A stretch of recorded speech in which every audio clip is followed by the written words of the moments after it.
Hey there guys, this is Obsidian Chill. Got another video for today.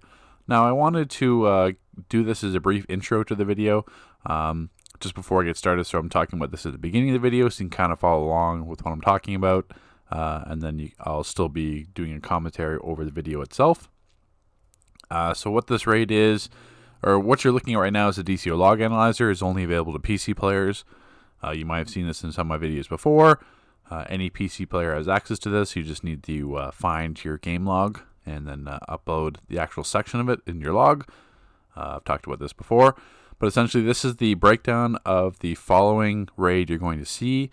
Well, the following fight you're going to see is just the last boss, but this is just the entire raid. This is a thrown regular raid, so it was Rage melee the entire time. So if we pop over to this breakdown here, essentially the theme of this video is going to be the Eye of the Gemini, just how effective it is actually with Rage. I know I didn't really show it as much during Sork and Celestial, just because those don't feed off the Gemini as well, or can't maximize its potential. But a power set like Rage, where you have, like you'll see in this following clip, 3 different players giving me the Eye of the Gemini, so there's 3 support roles giving me their Eye of the Geminis. So that I have I have Caster's Watch providing me Supercharge regen, so I can have a Berserk off cooldown. And you'll see just how many Berserks I get. I was going to spoil it in the title, but then I figured let's just have a clickbaity title instead, so you actually do have to watch.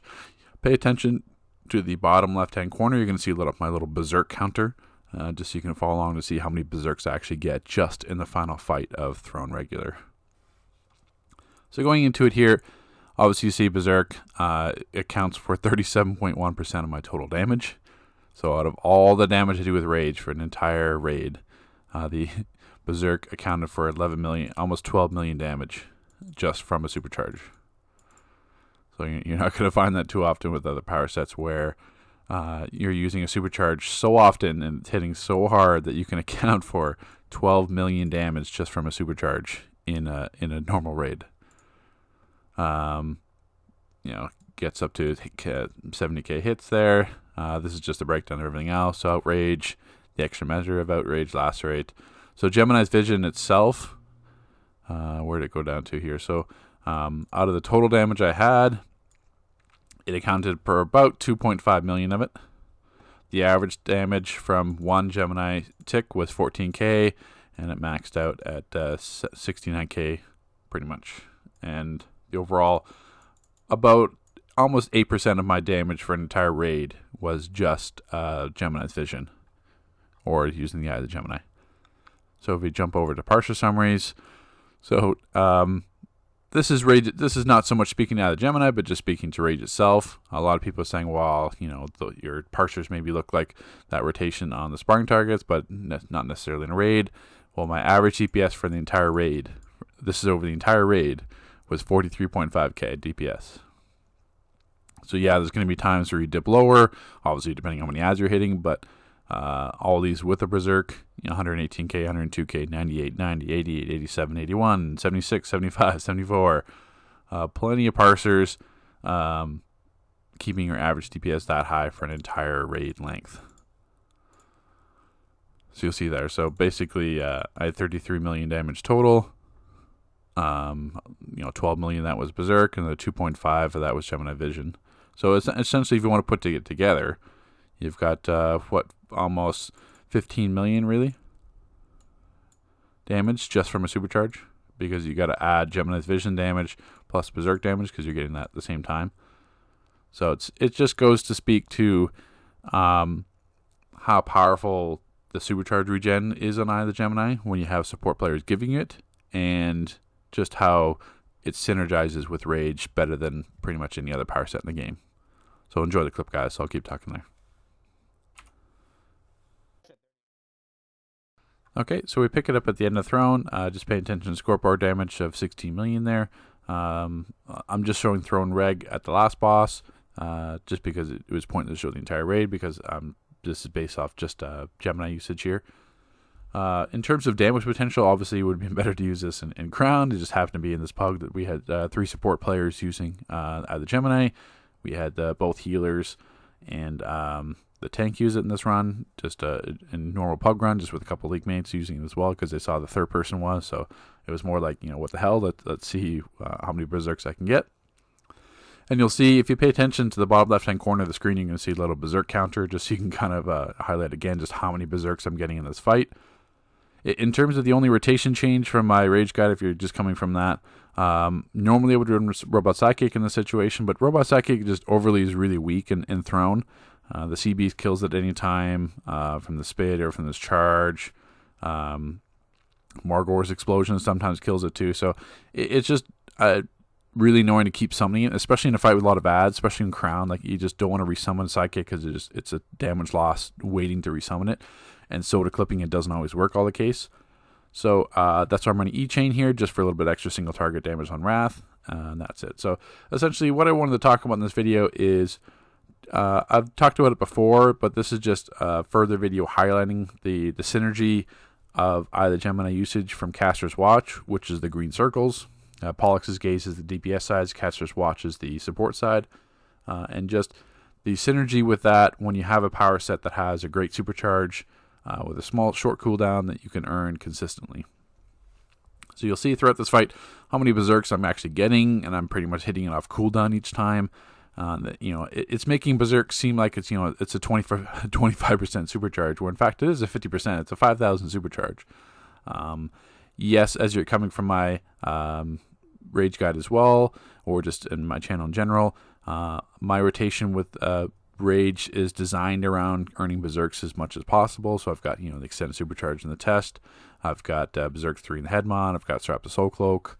So I want to earn as many Berserks as possible, because that's where you're, as you saw in the damage log analyzer, Berserk is the main source of my damage. So you want to earn that as much as possible.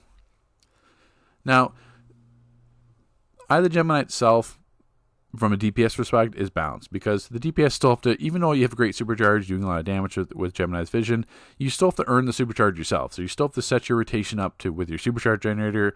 Like, take Quantum, for example. Oblivion is a great 100% super, but Anomaly, the supercharge generator, is shit for damage.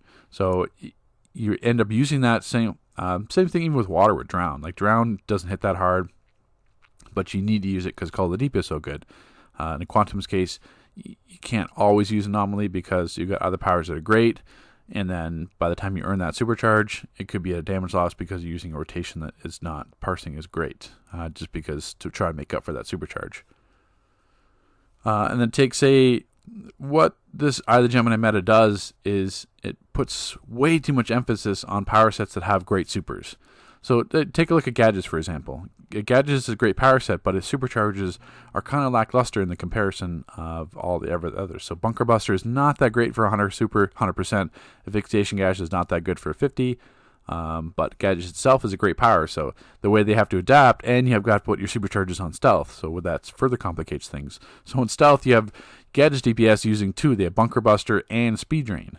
So Speed Drain with Super Speed, since it's got a short cooldown and it's a 25% supercharge, you've created this meta, not so much for all players, but endgame players, where they're using Speed Drain just to leech up other DPS's supercharge. So if you see Rage DPS use Berserk, or Earth DPS in Tomb, if you see Nature DPS go out of Wolf and go back into it, they pop a Speed Drain to leech off the 20% damage from them, and that's how they're kind of countering the damage, or trying to make up for the damage that they lose by not having good supercharge.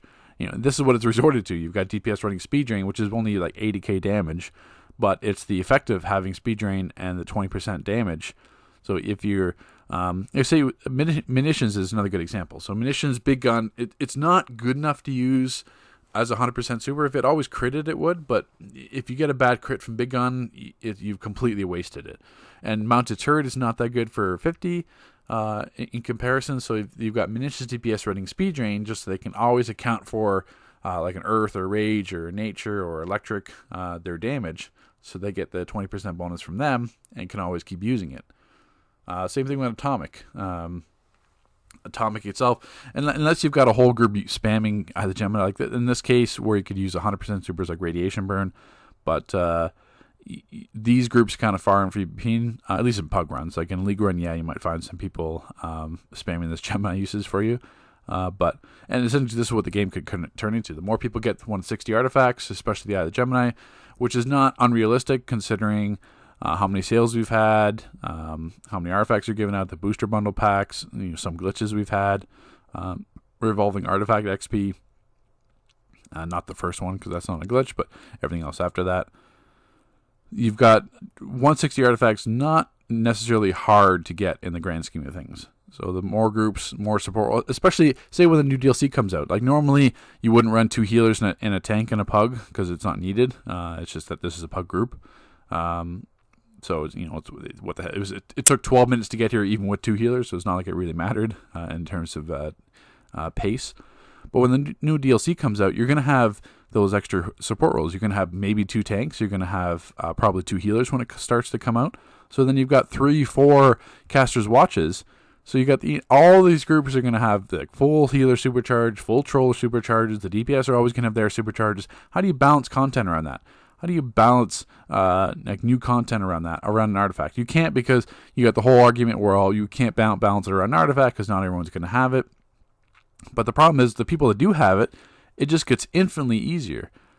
And like, how can you make difficult elite content when you can have supercharges on cooldown, not only for the DPS, but you've got healer supercharges. You've got electrics running transducer alpha cooldown each time. You've got tank like atomic tanks running mass density or dash attack for their shields. So like, how do you balance a tank fight when they can have dash attack on cooldown anytime they wanted? And it's a 1 second cooldown. It's like, oh, my shield's off cooldown. Let me just hit dash attack. Or like, let me just hit dash attack again. There's another shield. Let me just hit dash attack again. oh, your group transducer is back up. Okay, just hit group transducer. So it's how do you possibly balance content around this? So it's just something that needs to be addressed. You guys have seen how many berserks I've gotten in this run from that berserk counter.